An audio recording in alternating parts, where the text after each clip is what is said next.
All right, Nick, let's talk about the Green Bay Packers. The Packers are looking really good, made a lot of great selections in the draft. But there's one guy in particular we have started to look into that's really flying under the radar. This guy might be potentially bigger than anybody is giving him credit for. We'll get into all of that in just a second here. But first, I'm Andrew. That's Nick. And this is Saturday Morning Inspection.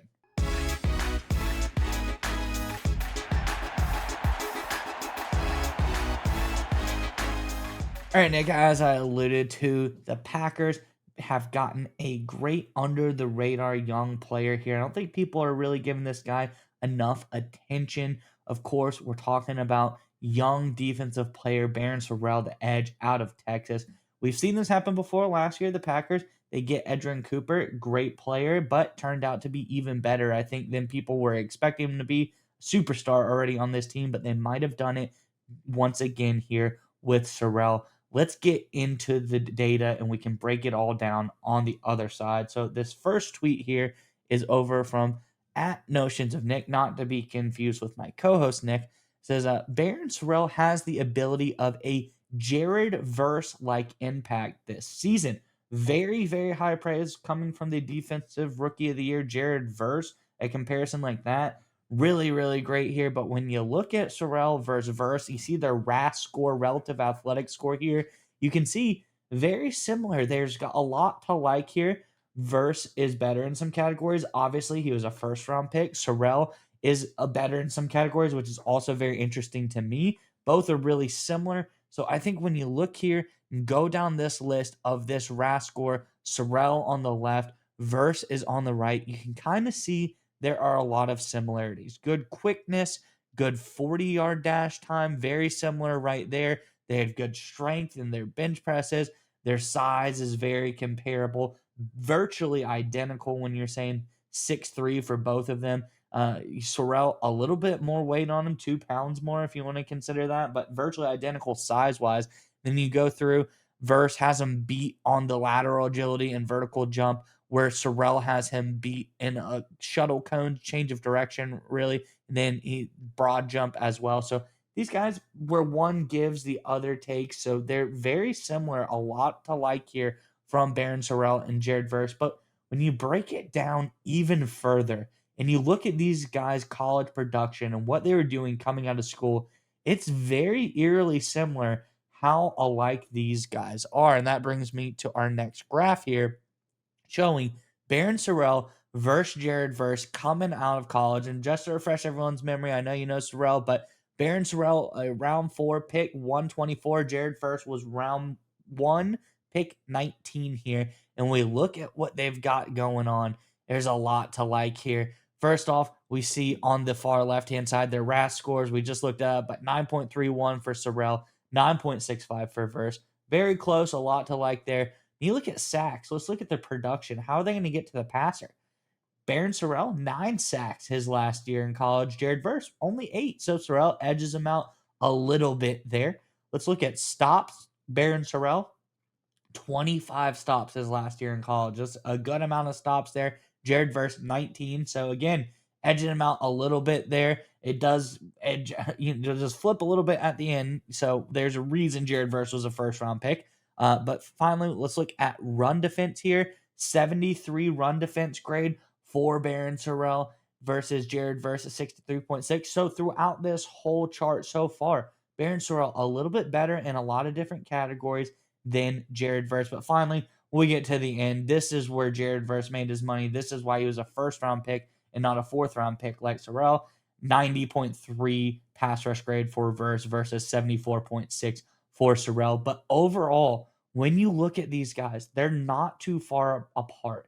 They are very good size wise, very similar agility and athletic wise, and just the production. Serrell is having a lot of production similar to Verse. So if this guy can be, even 75% of what Jared Verse was last year for the Rams, I think this Packers team has gotten themselves an absolute steal here in Baron Sorrell, the fourth round pick out of Texas. This guy is looking really, really good. I like what he brings to the table here. And I think just his athleticism, his production, and his ability to be a player similar to Jared Verse, could be a big win here for the Packers. Curious what your thoughts are on this one, Nick. But before we get to you, Packers fans, in the comment section below, we're talking pass rushers, talking Green Bay. Let's go back in history a little bit here. Who's your favorite Green Bay Packers pass rushers of all time? There's a couple of easy answers on here that you can go to, but if you want to get a little creative, let us know in the comment section below, because if you check the description of the video below, we have our weekly newsletter that you have to sign up for through the Substack platform. Has a lot of extra content, extra articles, all kinds of data that we put in there to keep tiding you over till football season starts. Almost there. We're very close, but this will help pad your stats until you get there. But like I said, if you put the best comment in there, we like to preview comment of the week. So give us something a little bit interesting. Packers pass rusher that you really liked, maybe outside there we weren't thinking of. Maybe see yourself in the newsletter as well. But nonetheless, Nick, what are your thoughts on everything here for Green Bay? So let's first talk about the edge position, primarily the singular edge position here when it comes to Serell and his fit with the Green Bay Packers. And obviously that turns our focus to Lucas Van Ness. Of course, he was a first round pick a few years ago by the Green Bay Packers. And although Van Ness is by all accounts a hard worker and seems to be a team guy, his production, certainly from an analytical perspective, has not been good. I'll just go through the PFF grades over the past 2 seasons for Van Ness. You talk about run defense. In 2023, he graded out 60.7. Last season, 44.8. Yikes. Pass rush, 2023, 58.5. Last season, 64.7. A little bit better. That's at least passable, but still far from elite. Overall grade in 2023, 62. Last year, 52.9. And this is with over 400 plus snaps in both of those 2 seasons. You look at raw production in terms of sacks, it looks a little bit better. Tackle. So he's a hustle guy, he's an effort guy. He can make the play, but in terms of executing snap in and snap out, Lucas Van Ness, from a first round perspective, again, he was top 15, number 13 overall, not living up to the expectations of what you need from him. So you need to find other ways to get that productivity. You need to find other ways to get that performance out of that edge position. I think Serell is the guy to do it. And there's a lot to really like about this prospect. But what's interesting, and this happens, every single draft, there's a few guys where you get kind of this paradox of how scouting reports and how scouts evaluate him versus what actually is occurring. So you brought up his great measurables, his athletic skill set that is absolutely off the charts, right? Compares very favorably to Jared Verse, outstanding RAS score. But if you go to the scouting reports when it comes to Barron Serell, they say the exact opposite. So, for example, this is the first sentence in NFL.com scouting report of Barron Serell. It says Serell's measurables and speed won't be eye-catching. What are you talking about? We just went through his measurables and they're absolutely eye-catching, right? And this is not uncommon. You see this on a bunch of reports when it comes to this prospect. And well, he's a good, solid player, a lot of experience, very productive at Texas, does everything really well, but he just doesn't have very good athletic tools. Well, his RAS score is outstanding. What is going on here? In fact, in the same NFL.com report, they actually give him a top 10 athleticism score. They give his production score well outside the top 10. So they've got a lot of paradoxical things going on when it comes to the scouting report, and they're not alone. And I think this happens sometimes in the NFL draft. We get a lot of analysis, just over analysis. We get a lot of whether they're scouts working for teams or analysts working for these different sites, and they go really deep into these prospects, really deep into these rookies, and they find one little thing, what, his 10-yard shuttle just isn't what we think it needs to be. Slides out of the first round, slides out of the second round.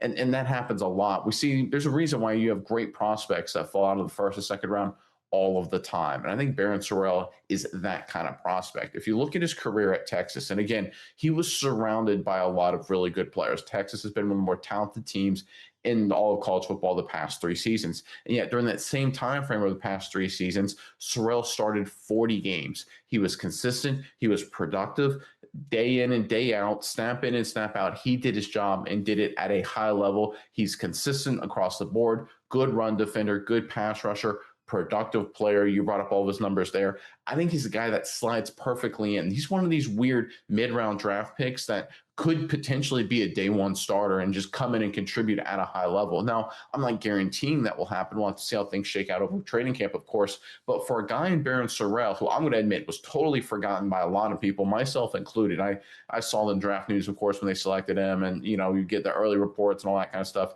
And you just kind of put it to the side. Hey, let's talk about these other guys. Let's talk about Matthew Golden. Let's talk about Savion Williams. Let's go through all these other prospects. But then when you actually look at Serell and look at who he is as a player, who he is as a prospect, what he can bring to the table, his raw athleticism, his comparisons, all the stuff you brought up, you realize this is a special kind of prospect. And at a position where the Packers really need some help. I brought up Vanessa's number a second ago, but when you actually look at the team as a whole, their pass rush and run defense grade is, while not absolutely terrible, is far from elite. If you go look at PFF numbers here, you look at their run defense grade, they finished 24th in the NFL. Their pass rush grade, they finished 17th. Now, that's not disaster area numbers, but if you're trying to win championships, which I think we can all agree that's what the Packers are trying to do in this era of LaFleur, Jordan Love, and all these guys, you need to get those core defensive numbers, pass rush and run defense, really important. You need to at least get them into the top 15, top 12, around top 10. They don't need to be one or two. You'll certainly take it if they are, but you need to be a lot better than 17-24. I look at Serell as a guy who can come in and just be an immediate boost in those metrics, immediate boost in production, quality football player across the board. And the fact that he's actually used to playing with really talented guys, I think is a really important factor, because a lot of times what can happen with mid-round draft picks, especially guys that were the star, they were the man at, a certain school, and they weren't surrounded by good talent, they don't necessarily know how to play in the NFL, right? They're so used to being the guy to beat double teams. They're so used to being the guy that opposing offenses in this case are really keying on, that then when they go to an NFL team and suddenly they're not getting the double teams, they're not being keyed on, they don't know how to play, right? It's a different style. It takes a lot of time to figure out, oh, I'm not the man anymore. I've got the one-on-one opportunities, right? If you're double teamed every play and you don't make the play, or you have a few bad plays, who cares? You're getting double teamed, right? It's a tough deal. But if you're getting one-on-one opportunities, you've got to take advantage of them. Different mindset, different approach, different skill set. I look at a guy here in Barron Serell who's gone through that at Texas. Texas had a lot of big name guys that got a lot of attention. He took advantage of all the opportunities he got because of it, and was a really good player in his own right. Honorable mention All Big 12 twice during his career. So just put this all in summation here from my take on Serell. I think he's just a classic example of a forgotten, underrated rookie who does a lot of things at a very high level, has this weird paradoxical scouting analysis to him. He's a great athlete, but somehow a lot of reports say he isn't. Across the board, this was an outstanding pickup by the Green Bay Packers, and I expect big things from this rookie starting in training camp. Yeah, Nate. And when you talk about kind of the paradoxical takes on Sorrell, it actually reminds me of another player coming out of the draft. Everyone remembers when DK Metcalf came into the draft and he was super athletic. He had a crazy fast 40-yard dash, but then he had like a very bad three cone. And they're like, well, this guy's not an athlete. He's not going to be good in the NFL. He's not going to be able to do anything. Let's look at his shuttle. Let's look at his three cone, his lateral agility. This guy's not going to be able to make it. It's not even worth picking him. And then we all know what the history is there.